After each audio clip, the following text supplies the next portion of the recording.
Hello everyone and welcome back. In this video, we want to talk to you about how we are preparing our Turo business in the event of a recession.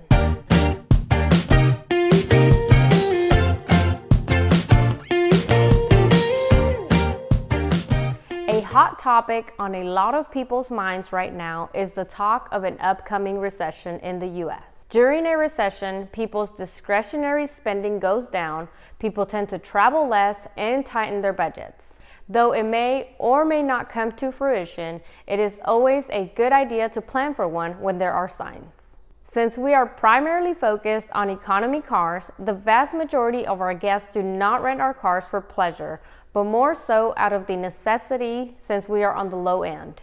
During a recession, I would imagine that guests would be looking for the cheapest rentals and skip on anything luxurious or extravagant. A $40 a day car might make more sense than a $50 or a $60 a day car when you only need it to get from point A to point B.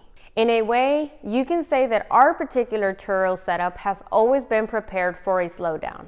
That is primarily due to us not having any car notes and our vehicles only having liability insurance coverage. We try to be as frugal as possible by doing all maintenance ourselves and minimizing expenses like not paying for car washes.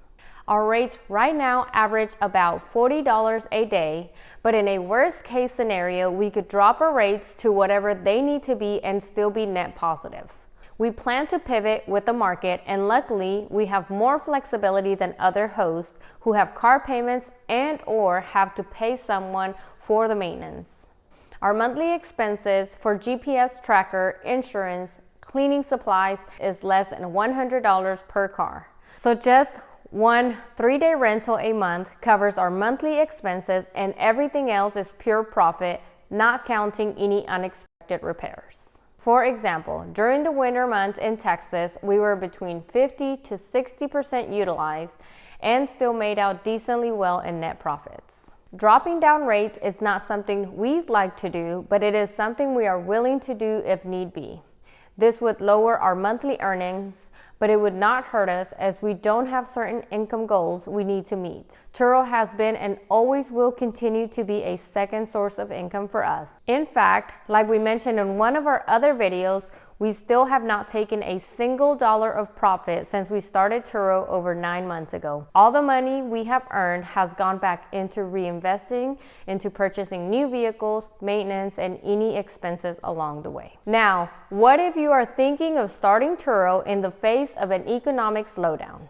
Avoid jumping headfirst into car payments without understanding your market. Markets will vary widely across the country, so know your market and what cars are best. We learned that our particular market in Fort Worth, Texas doesn't need newer or nicer cars to be profitable, a theory we tested when we rented out our 2015 Acura TLX. Like any investment, you should do your due diligence and test the waters before you take a plunge. Before you take on new financial liabilities or make a large investment, you'll need to understand what the demand is like in your area and have a plan in place to weather not just a recession, but year-round seasonality, as well as cars that could be sidelined due to claims, recalls, or maintenance. Don't go into a dealer and buy whatever you can get approved for. Avoid dealership markups as these will hurt your ROI.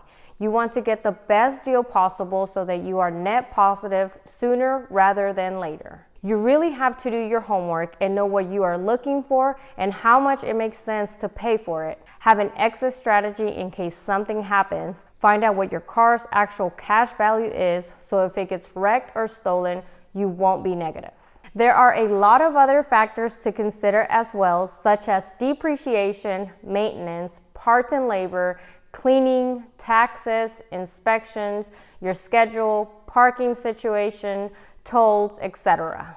There are a lot of logistics to consider and a lot that goes into being a host, and it is definitely not for everyone. But whatever it is that you decide, do not over leverage yourself and always be tactical in every one of your business decisions. If you have found this content helpful and want to see more like it, be sure to like the video and subscribe to the channel. Thanks for watching.